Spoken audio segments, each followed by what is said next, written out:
You are listening to Parliament Matters, a Hansard Society production supported by the Joseph Rowntree Charitable Trust. Learn more at hansardsociety.org.uk/pm.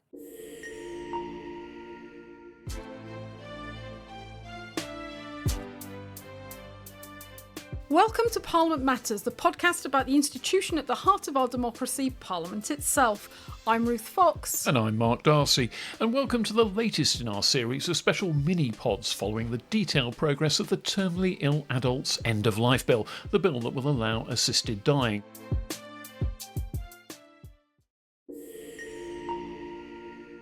This week we're going to preview the report stage of the bill, the latest rite of passage in its legislative process. This has been a bit of a moving target. Originally, report stage was scheduled for today, the day we're recording, Friday the 25th of April, but Kim Leadbeater, the promoter of the bill, has now delayed report until Friday the 16th of May. She says it's because MPs need more time to consider amendments made at the Public Bill Committee stage. It's also worth noting, incidentally, that the impact assessment the government has promised for the bill still hasn't been published. We're still waiting for that and hoping that it arrives before that vital report stage. So we're delighted again this week to be joined by our resident parliamentary procedural guru, Mr. Paul Evans, former senior clerk in the House of Commons and a long-standing member of the Hansard Society, to unpack this next stage of the legislative process and uncover what may or may not happen at report stage. So Paul, as Mark's just said, report's now going to be the 16th of May, which is going to be that first opportunity for all the MPs who were not on the Public Bill Committee to speak and vote on proposed amendments and new clauses that they'd like to see in the bill. It's often at report stage that private members' bills face some of the most challenging procedural hurdles, and we'll come on to some of that. But before we start, can we sort of just unpack what is the purpose of report stage and how does it differ to committee stage? Glad to be here to help. So private members' bills all go to a Public Bill Committee where they're picked over clause by clause. And eventually, when the committee has got to the end of the bill, the chair of the committee then reports the bill back to the House. That's where the title report stage comes from. Its formal title is consideration on report. So the bill is now back before the plenary, before the House as a whole. It may have been amended, as the assisted dying bill has been, in committee, and it's a chance for the whole House to have another look at it. There's some important distinctions between committee stage in procedural terms and report stage, the most significant of which is that the report stage doesn't go through the whole bill all over again, clause by clause. That's all been done in committee. In report, the only things that are considered are amendments which are proposed to the bill. If there are no amendments proposed to a bill, the report stage is disappeared. There is no report stage. So the House doesn't have to go through the whole bill all over again. It only has to pick out those items which it wishes to consider specifically. In a sense, you might say the report stage is an opportunity for the House to endorse or reject the committee's choices about how to rewrite the bill. It's a look at the newly formed bill, the changed bill, or the unchanged bill, as the case may be, and the House has a chance to say it approves this or it disapproves that. It is always a more condensed stage than the committee stage because, as I say, it's not going through all the words of the bill. So you don't have this endless sort of clause stand part thing that punctuates committee stage. You don't have that endless clause stand part thing. And the other significant distinction when it comes to debate is that in committee, new clauses are taken at the end, and at report, new clauses are taken at the beginning. That alters both the strategy of the people who are trying to amend the bill and the nature of the debate quite often because of the new clauses coming at the beginning, because they tend to be importing new matter rather than fiddling with the existing wording. After the report stage has been concluded, the bill goes for its third reading, its final stage in the House, until the Lords send it back, if they do. And that can be very short and generally is quite short. But it's once the report stage is finished, that third reading stage is, as it were, automatically triggered. Now, as we were saying earlier, the report stage has been postponed for a few weeks. It was originally going to be April the 25th. It's now going to be on May the 16th. Is there anything we can read into that? Why do you think Kim Leadbeater decided to do that? I suppose we can take it at face value that she wanted to give more time for consideration of amendments. You've pointed out the surprisingly stubborn impact assessment that the government still haven't managed to produce. Not that I myself think the impact assessment is going to say anything startling or convince anybody who's against the bill or for the bill to change their minds, but it may do. I may be wrong about that. I think the other thing is that this Friday, coming at the tail end of the Easter holidays, and where some of the nations of the UK are still on their Easter holidays, it's probably quite a bad week for getting people to turn up on a Friday, especially since the previous day had been backbench business, I think. So it was a bit of a dead water day. There was also a suggestion that quite a number of MPs were not very happy about turning up on the Friday before the local elections next week, that they wanted the sort of the campaigning time and had pressed for a delay as well. That seems a very persuasive idea that might be a factor. For Kim Leadbeater to get the bill through on its report stage, she needs her supporters to be there and turn up and vote. And if she feels that she's not able to get them out in force, that's going to be a real problem for making the progress with the bill.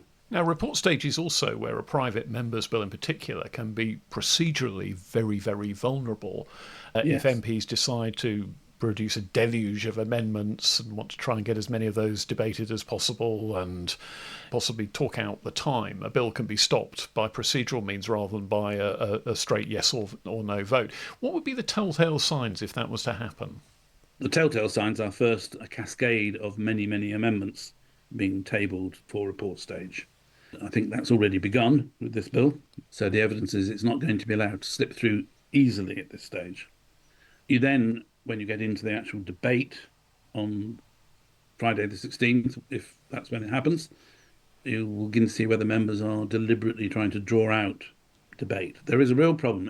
If you have more than really a handful of significant amendments, which you're going to discuss at report stage, it's very easy to fill the 4 or 5 hours available for that day. And if you run the clock down and you haven't got to the end of the bill, you haven't cleared through all the amendments that have been proposed by 2:30, the report stage is adjourned, and it then loses its priority for future Fridays over new report stages. It's probably dead. And that's where many private members' bills come to their final stop when their report stage is adjourned. When we talked earlier in the series about the committee stage amendments, we talked about grouping and selection of amendments. So how does it work at report stage? It's a bit of a shifting target because the culture of report stages has changed for government bills and probably for private members' bills as well. So when we were talking earlier about grouping and selection for committee, you try and make groups which have an internal logic and which are quite self-contained. So they might be all on one theme, they might be dealing with alternative propositions about how to deal with the same thing, or they might be just gathered around one clause or whatever. That is in principle what happens at the report stage. The Speaker of the House is the one who does the official selection at report stage, as opposed to the chair of the committee. There has been a tendency in recent years, increasingly, to have huge omnibus groups. So if that pattern is followed, we might well end up with just one big group for report stage on the 16th of May, which would be odd, but would be in line with practice. In the past, you would have expected to have perhaps 4 or 5 groups. And if I could just be permitted an anecdote here.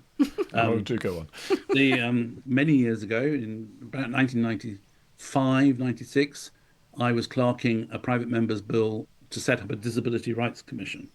And it went through the committee stage fairly calmly. The government didn't want to kill the bill, so the minister let the bill conclude its committee stage, and it came up for its report stage. And a couple of days before the report stage was due, probably on the Wednesday evening, someone arrived in the office where I was with a thick sheath of about 100 amendments or more.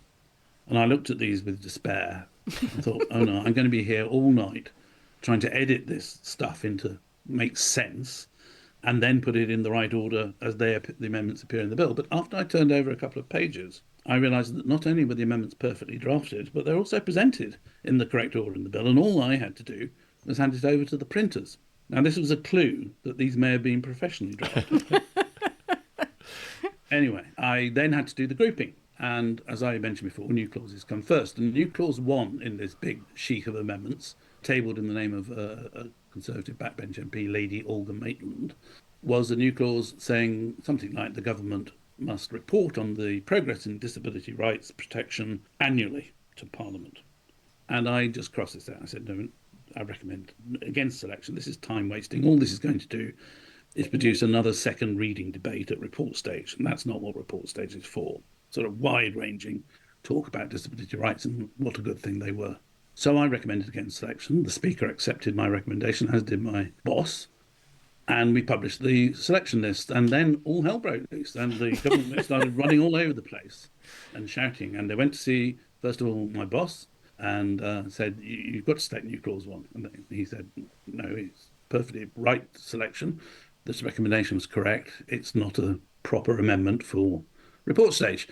So they went to his boss and he upheld that. And then they went to the Speaker and she said, no, I took their advice and I think it's right. New clause 1 is not selected. So we get to Friday morning and the poor junior minister, DHSS probably, was a chap called Nick Scott, a very charming and pleasant Conservative. He was there at the table at 9:35 as we got on to the first group of amendments, which I had grouped and selected. And it became clear very quickly that the civil servants had only prepared briefing for new clause 1 and had not had sufficient time to prepare any detailed briefing dealing with the amendments themselves, the substantive ones. And the poor minister floundered around, had no idea. And there were lots of people on the backbenches who were quite expert in this area. And so that when they were opposing, generally, these amendments, they were doing quite critically. And I'm afraid the minister didn't really have a reply. And it was an embarrassing scene that ensued.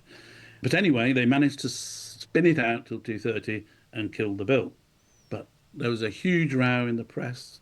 The minister's daughter happened to be a leading figure in a disability charity, and Yes. she wrote a letter to the Times attacking his behaviour, and it was all very, very embarrassing.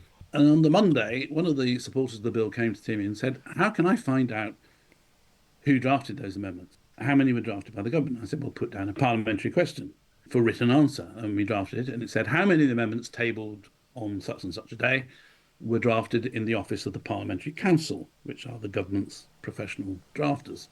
And the leader of the House, Tony Newton at the time, being an honest chap, replied, all of them. That was the extent of his answer. And so we then revealed that the government had been trying to kill this bill, and the whole thing became very toxic for the government. And in the next session, they introduced their own bill to create a Disability Rights Commission after all this embarrassment. So it's all due to you. It can backfire if you try and thwart a private member's bill at report stage by overloading the thing with amendments.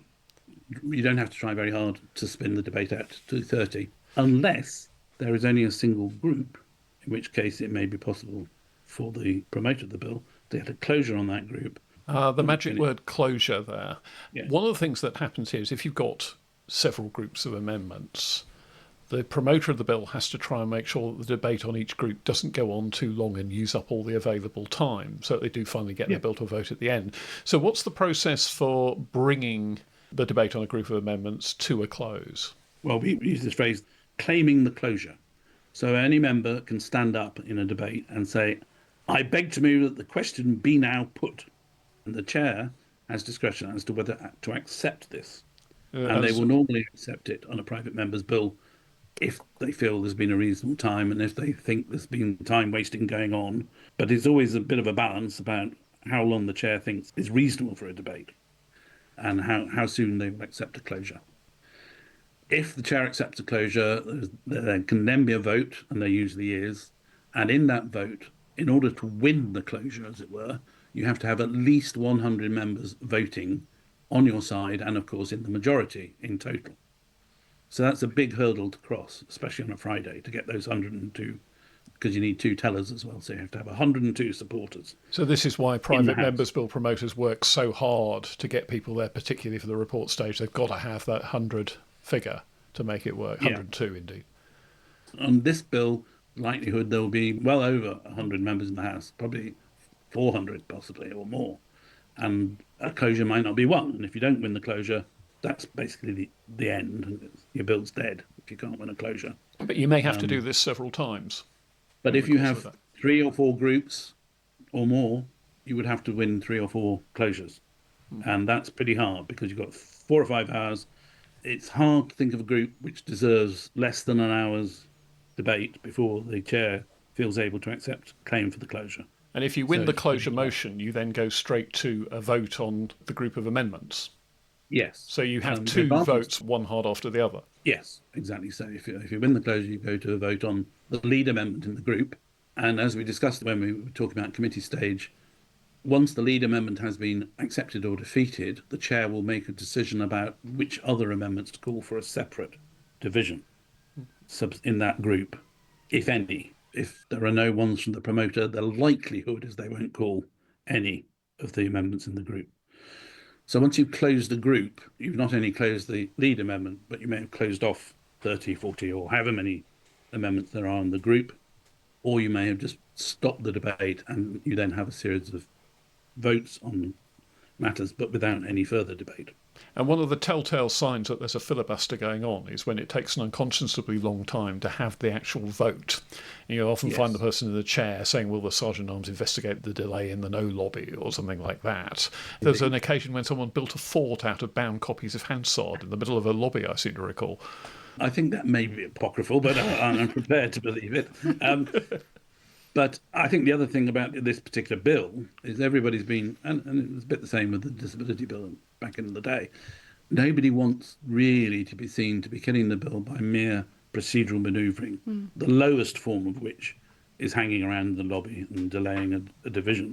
It just looks very bad. And so I would predict that there will be a few members who are prepared to play those kind of procedural games on this bill. They want a proper clean fight on it. On some of them, on the closures, for example, presumably they won't all have to be put to a division. If it's taken on the voices initially and it's pretty clear that the numbers are in the House, there's at least 102 on Kim Leadbeater's side, they could just take that on the voices and do the divisions on the amendments. It would be very rare to take a closure on the voice, particularly because of the 100 requirement. You need to actually measure it. It is, of course, open to the opponents not to oppose, not to say no when the division is called, and the division could be taken on the nod. I wouldn't be surprised if that's what the opponents chose to do. They would say, once the closure is claimed, if they think it's a fairly reasonable one and the speakers decide it's reasonable, they're not going to oppose it. They're going to allow the closure to go through on the nod. You talked about MPs being conscious that they didn't want to be seen to be just using procedural gimmickry to frustrate bills. Do you think now that more and more MPs get that the public is watching, that there's going to be a lot of interest in this debate, a lot of people will be watching on BBC Parliament, via the internet, whatever, and will be not very impressed if they see sort of chucklesome filibustery games being played on an issue they care a lot about? That's absolutely right. And a lot of people, as we know from past experience on this bill, will be watching. It probably got one of the biggest audiences for its public bill committee stages that's ever been seen, I suspect. And it will continue, I'm sure, to be closely watched by many thousands, if not millions of people when it comes up for report stage. So I think MPs will be very conscious they're appearing before a large audience, which is quite different from most Fridays. For example, today, when I suspect not many thousands of people will be watching the absent voting Scotland and Wales bill proceedings. Of course, today they didn't expect probably to get a debate on their bills because it was planned to be the assisted dying bill. So it's every bill in the queue behind the assisted dying bill for today that was on the order paper that suddenly got time. I mean, that, as you say, that top of the list, they would have expected perhaps to get 5 minutes at the end of the report stage debate. You can imagine some of the MPs who had these bills further down the order paper weren't even planning to be in Westminster today, and suddenly are having to cobble together second reading speeches and try and line up a few supporters to ask them helpful questions and so forth when they've got other plans. Well, as of last week, quite a number of the bills were not printed, so if they're not printed, they can't be progressed. I think Mr Gethin's bill was one of those, the lead bill today, and was only published a day or two ago. Yeah. Can we just go back to the amendments? Yes. Does Kim Leadbeater, if she puts down any further amendments, some of which may be her own, some of which may be on behalf of the government, does she have, as the sponsor of the bill, any priority in having her amendments considered over and above another MP? There is, at the beginning, the member in charge can choose the order in which new clauses are placed on the paper. So, to that extent, they have considerable influence over the opening debate if there are new clauses. And if she has a new clause of her own, she could obviously put that first. Lower down, dealing with amendments to the clauses, the key distinction is that the Speaker would almost invariably select for separate division after a closure, for example, any amendments tabled in the name of the member in charge, so that they would always get a decision on those, whereas most members and most amendments won't get a decision because they will not be selected for a separate vote by the Speaker. If an amendment was considered or a new clause and it had been rejected in the Public Bill Committee, does that influence whether or not it can be selected or is likely to be selected by the Speaker and put to a decision? Because a number of MPs, some of whom were on the committee, some of whom were not, and whose amendments were considered and rejected in committee, have already got them back on the order paper for report stage. How will that affect what the Speaker chooses? Or indeed what the clerk apparently chooses and the Speaker will endorse, judging by your earlier anecdote. No, the clerk doesn't choose, the clerk recommends, and the Speaker decides whether to accept those recommendations. It's certainly a criterion for selection that an amendment which has been exhaustively considered in committee should not be rehashed for report. That's a principle that's generally applicable. But I talked a bit about the tendency to have these great big baggy single groups at report stage nowadays, even on government bills. And that reduces the need for forensic selection quite a lot because you just throw them all in the bag. You have a single debate, and then the crucial thing is whether the Speaker allows separate divisions after the end of the debate on a government bill, and similarly, really, on this bill. So it will depend partly on how many groups the Speaker is thinking of having. But certainly the point of report stage is not to rehash all the debates in committee stage. And it's easier on government bills because in the back of the Speaker's mind, if not the forefront, will be, has this amendment got any chance of being agreed? And on a government bill, you can be fairly sure a non-government amendment, unless you've some very good reason, it will not be agreed. And that is a good reason for not having you've had the debate. There's no point in having the debate all over again just in order to lose again. This bill is a bit more tricky because we don't know how the numbers will fall. So the Speaker will be under pressure to be more liberal in their selection. And that's because the bill is not whipped as a party bill. Exactly. So we've got a situation where we might have several groups of amendments. Let's assume for a moment that you actually managed to get to the end of report stage. Earlier, we were expecting that there would be a whole separate day set aside for a third reading debate. And they were going to have their report stage on today, the 25th of April, and then they were going to have the third reading debate on the 16th of May. Now we've got the report stage on the 16th of May.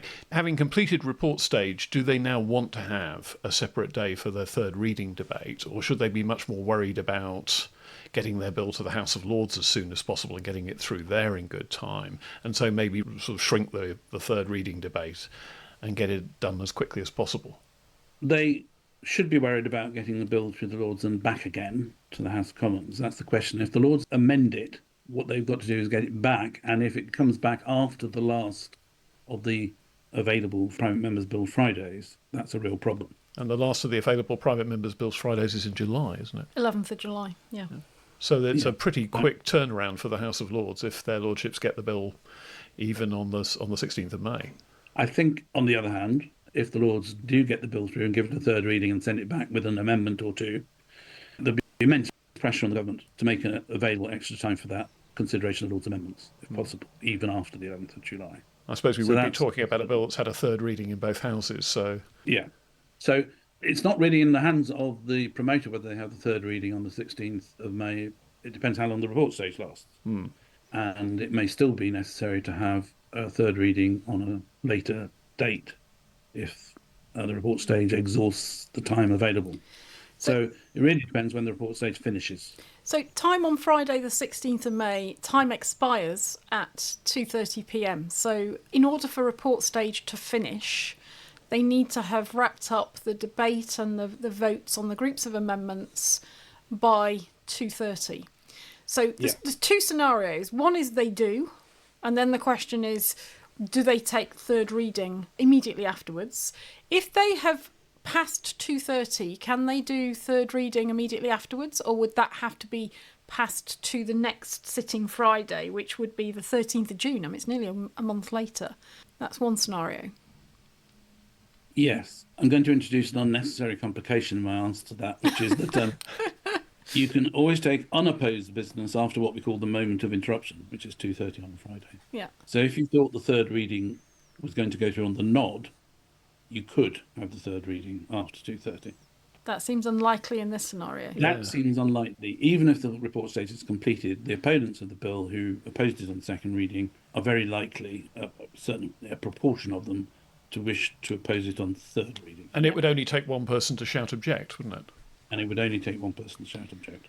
Okay, so I think that's unlikely to happen. So that's unlikely to happen. So the alternative scenario is they haven't wrapped it up by 2:30 and there isn't time for a third reading, debate and vote. That would have to pass to the 13th of June.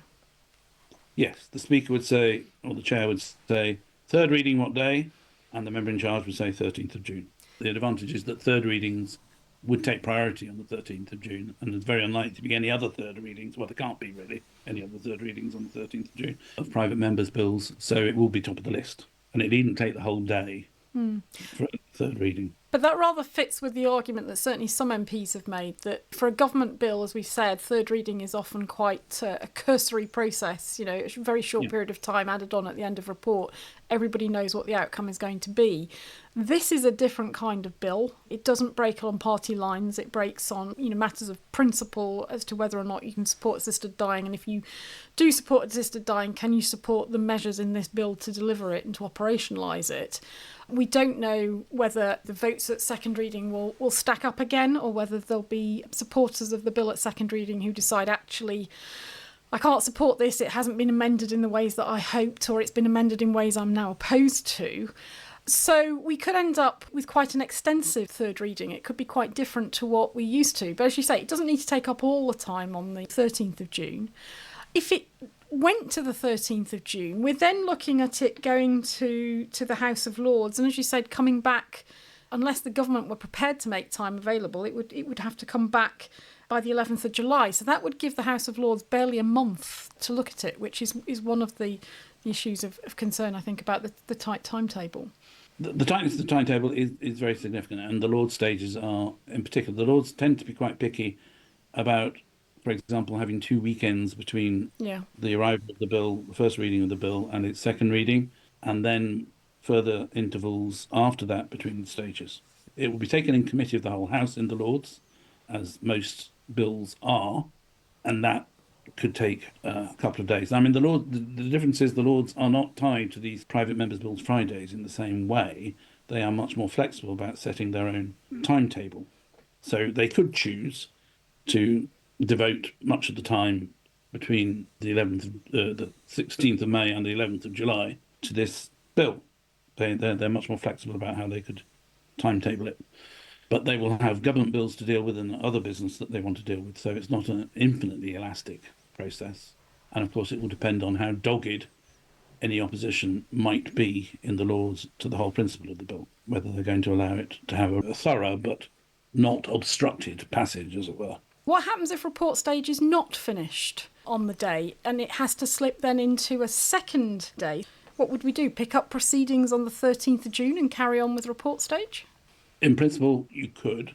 The difficulty is that if another bill has completed its committee stage and is named for its report stage on that day, on the 13th of June, then it would take precedence, because new report stages take precedence over adjourned report stages on these Fridays. So you wonder if you might start seeing supporters of the assisted dying bill spinning out the bill committee proceedings of another bill just to make sure it couldn't get to the wicket on that day.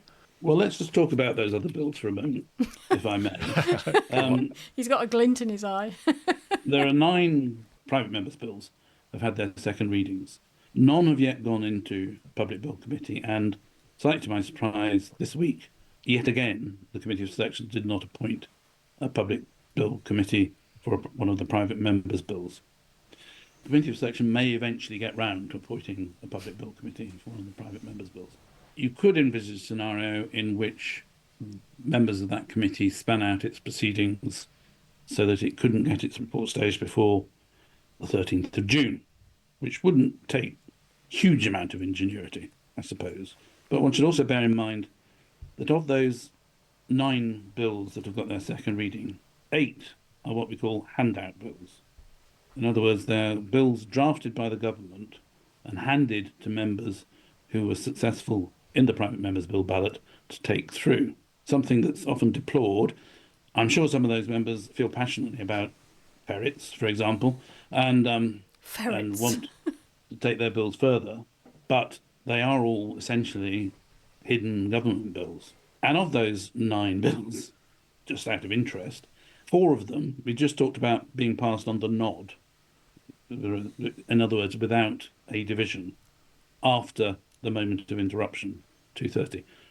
4 of those 9 bills were passed on the nod after 2:30, so they haven't been debated at all. That's parliamentary scrutiny for you. That's parliamentary scrutiny for you. And one of them, a further one, had 5 minutes debate just after the assisted dying bill had gone through on the 29th of November and was then allowed to have its second reading. So they're a pretty rum collection of bills. The other thing is that between them, we'll leave out one, which is the non-handout bill, which is Bob Blackman, Conservative MP's homelessness bill, which slipped through accidentally because the whip was looking in the wrong direction at the time, the last Friday. And didn't shout object. And didn't shout object. But leaving that aside, because it's not going to make progress, I don't think, and it's at the bottom of the list, there are fewer operative clauses in these 8 bills than there are in the whole of the assisted dying bill. One of the bills, which is about space indemnities, changes 2 words in another act. That's its total operative effect. Maybe important 2 words, but only 2 words.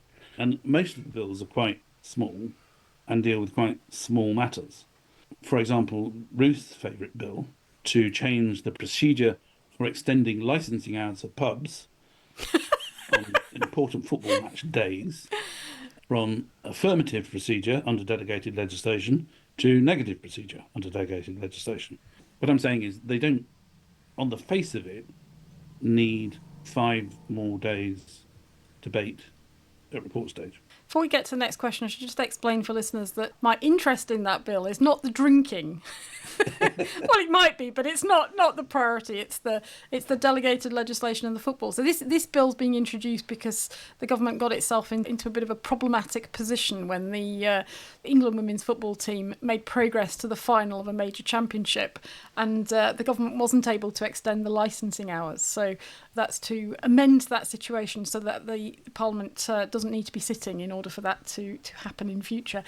What is the second bill in the queue behind the assisted dying bill? Because that, as you said, the Committee of Selection has to appoint a public bill committee for each of these bills that have had its second reading. There's a pipeline. You should explain. You can only have one public bill committee at a time for private members' bills, unlike for government bills where you can have multiple happening at the same time.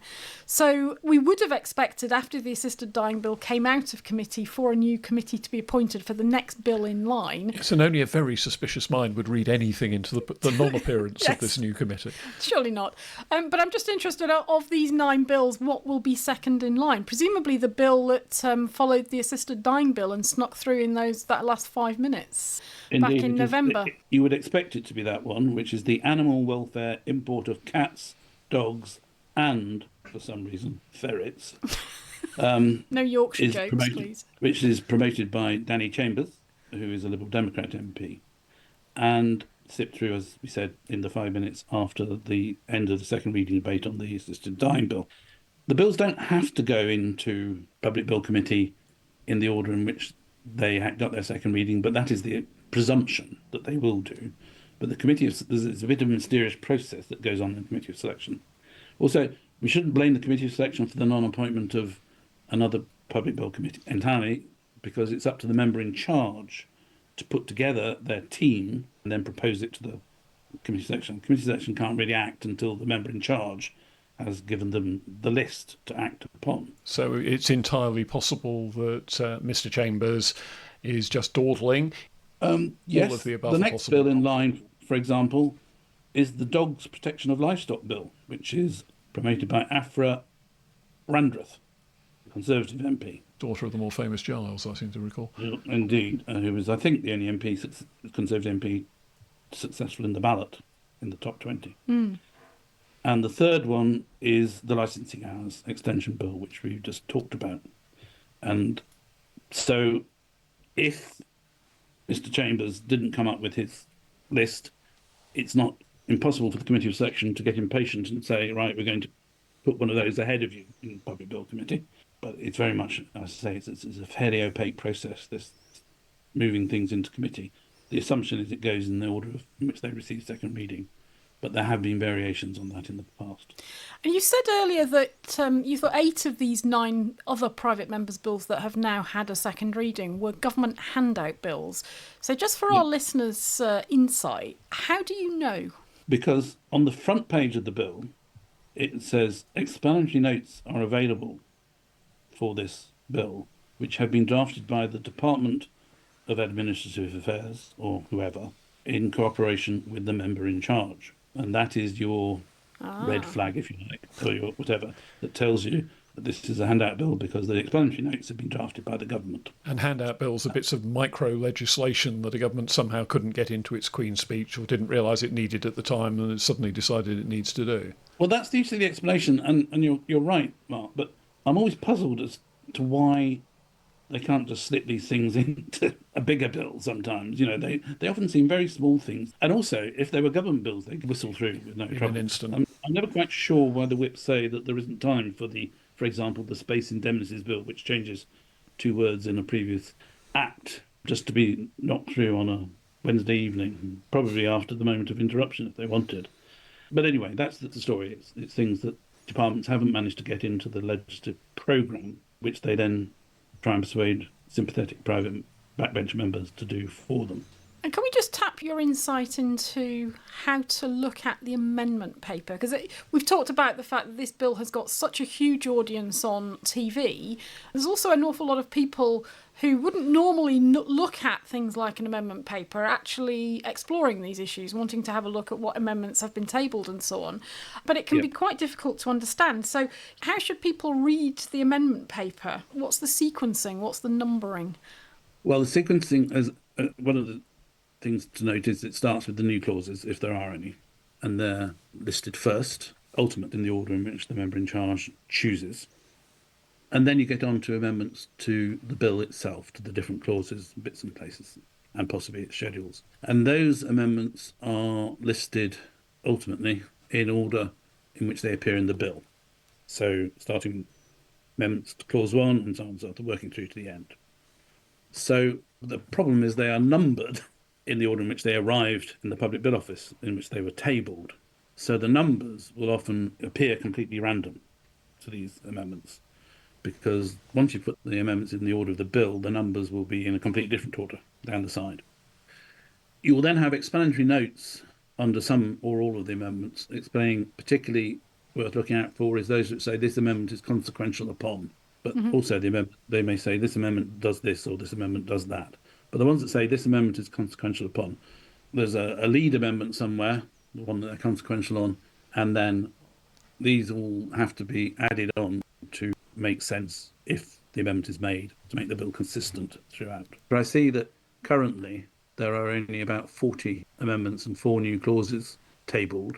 Now, whether people would have pounced and tabled more if Kim Leadbeater hadn't announced the delay, one doesn't know. But that's a manageable amount of amendments at the moment, probably.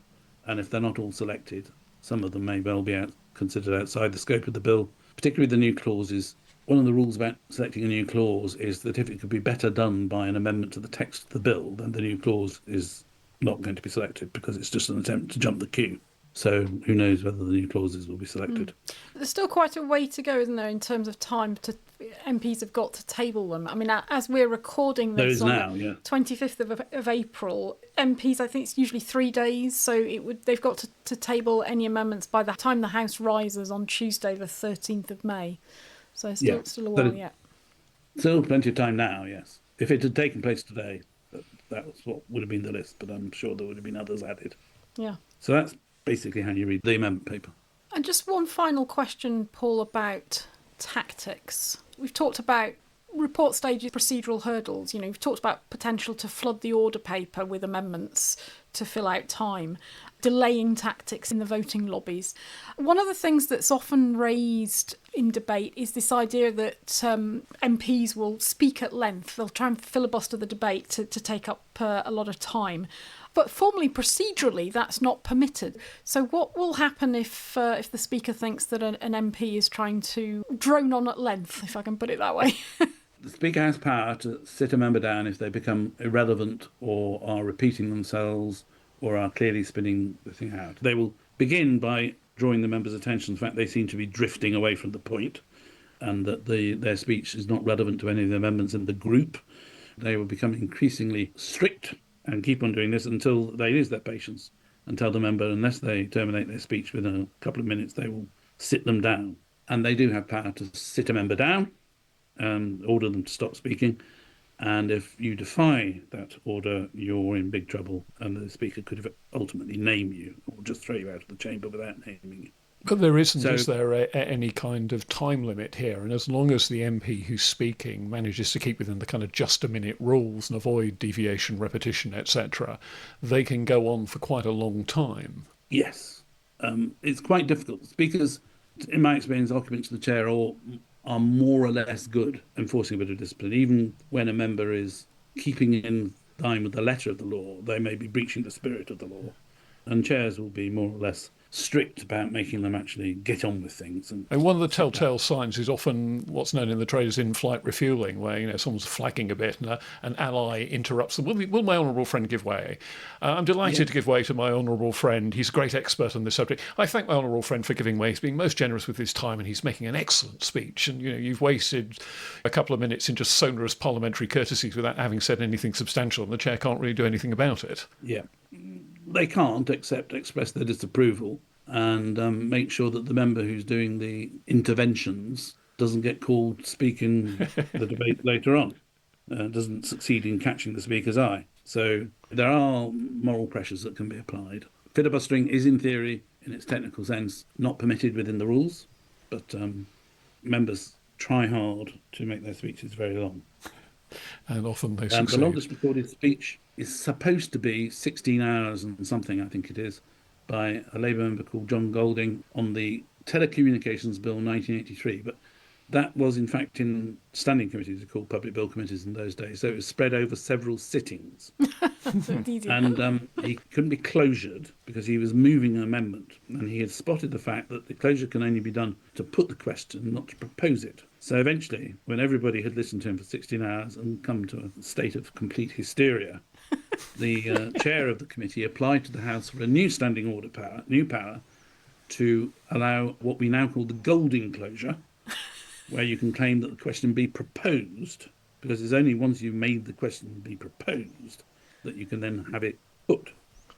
So I think that still stands as the record. But as I say, it was a bit of a cheat because it was spread over more than one sitting of the standing committee. I still have post-traumatic memories of watching a guy called Andrew Dismore making a very, very long speech in a private member's bill. And when there was a change of the deputy speaker presiding over the debate, he simply took some pages of the speech that he'd already read out, put them on the top and read them out again.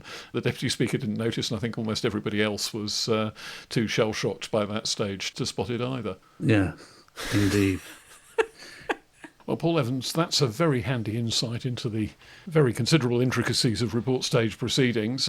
I suppose we're going to have to find an equivalent of your good self to talk us through what might happen in the Lords if the bill gets through. But thanks very much indeed for joining us on Parliament Matters. And I'll make some recommendations. And when we get to consideration of Lords' amendments, you'll need me again. Be afraid. Be very afraid. Thanks, Paul. See you soon. Thank Bye-bye. you. Parliament Matters is produced by the Hansard Society and supported by the Joseph Rowntree Charitable Trust. For more information, visit hansardsociety.org.uk/pm or find us on social media at Hansard Society.